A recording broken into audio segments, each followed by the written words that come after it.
So the question is, suppose you could scan all this picture onto a tape, mixing the metaphor slightly, rewind that tape back to the beginning, play it again. There's absolutely no guarantee that it would come out the same way. In fact, the likelihood that it would come out the same way is almost nothing.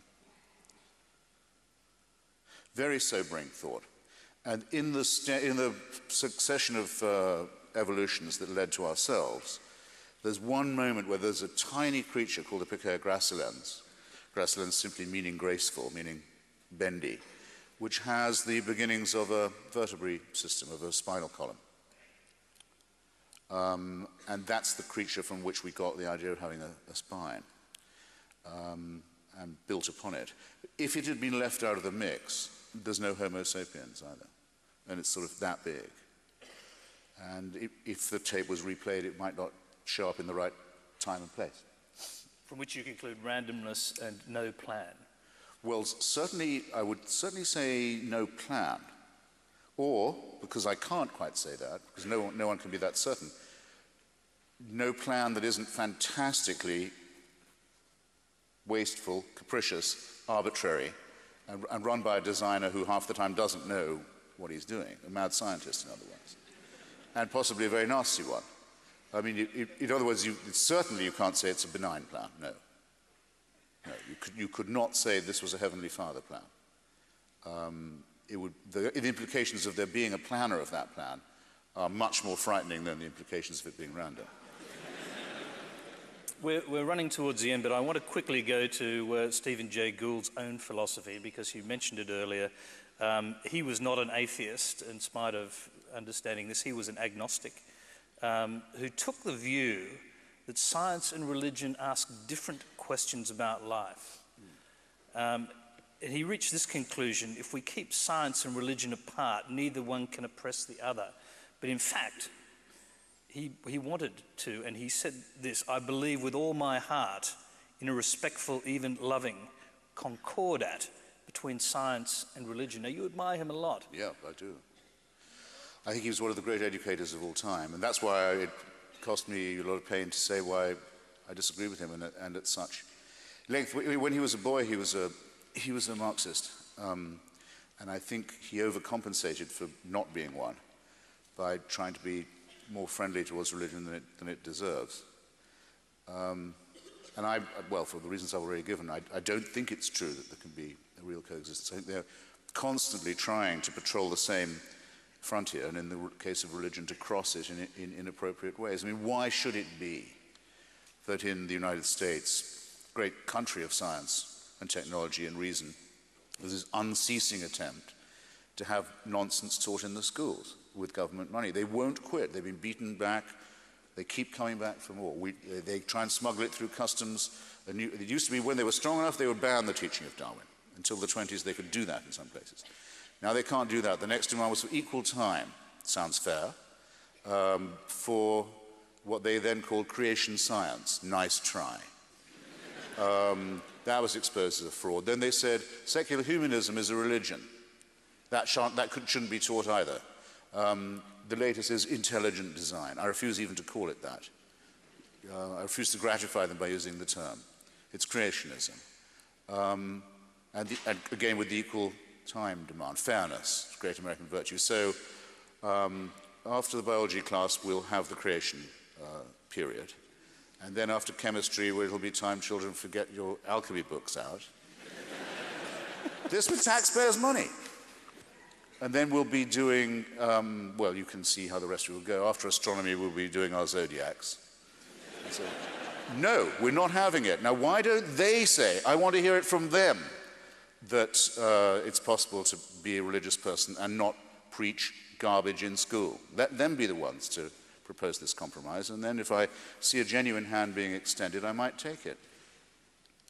But I think Stephen was attributing much more goodwill to the other side than it really manifests. I think this has to be a final question, really, Christopher. Your critics sort of argue there's no light and shade, no room for disagreement in a Christopher Hitchens argument. And I mean, do you accept? Ladies and gentlemen. Yeah. I mean, Do you accept actually that you are rather evangelical in your promotion of atheism? No, because I have nothing to convert anyone to. See, that's, ladies and gentlemen, you should regret that giggle. I mean, you will. Tomorrow you'll be sorry. I have nothing, I ask yourself, have I tried to persuade you of any one point of view? No, I've said, beware of anyone who says that that you already have all the evidence you need. That's been my constant point. The only progress we've ever made, can ever hope to make, is by continual doubt, skepticism, the measurement of evidence against theory, practice against theory. That's not just, as I gave with the example of Father Lemaitre and the Pope, things cannot be, even if they're right, established as dogmas.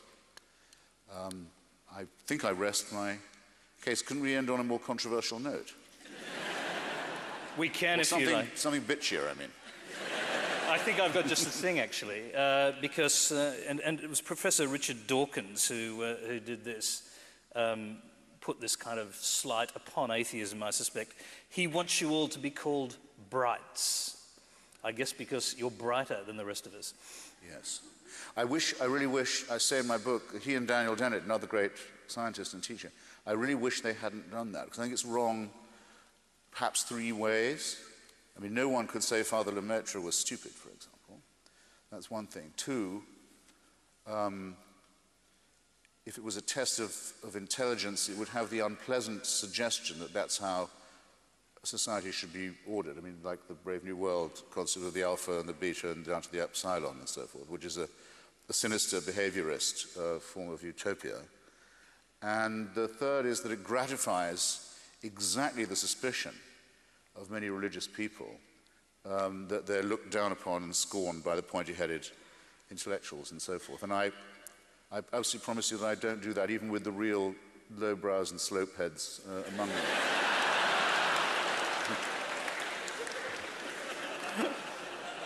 They're my fellow primates too. I mean, so I was going to finish. Even with the real sort of vicious, I don't want to finish. Barely evolved ones. I don't want to finish on that bitchy note. The ones whose eyes are so close together they could use a monocle. That's it. Are you saved? Oh, shut up.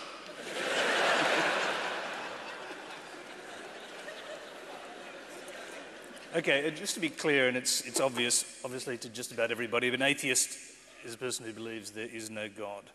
An agnostic believes that nothing is known or can be known about the existence or nature of God.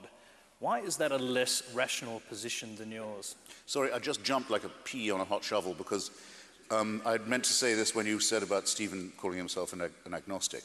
I would have been if I'd been around, and I still am, a great admirer of Thomas Huxley, the man who is I think, uncle of Aldous and Julian, who he was known as Darwin's bulldog. He had the great debate on Darwin at the Natural History Museum in Oxford with Bishop Wilberforce, known as Soapy Sam to his parishioners, who was a descendant of the great William. And Huxley creamed him on that occasion, as everyone remembers. It was a walkover for our team.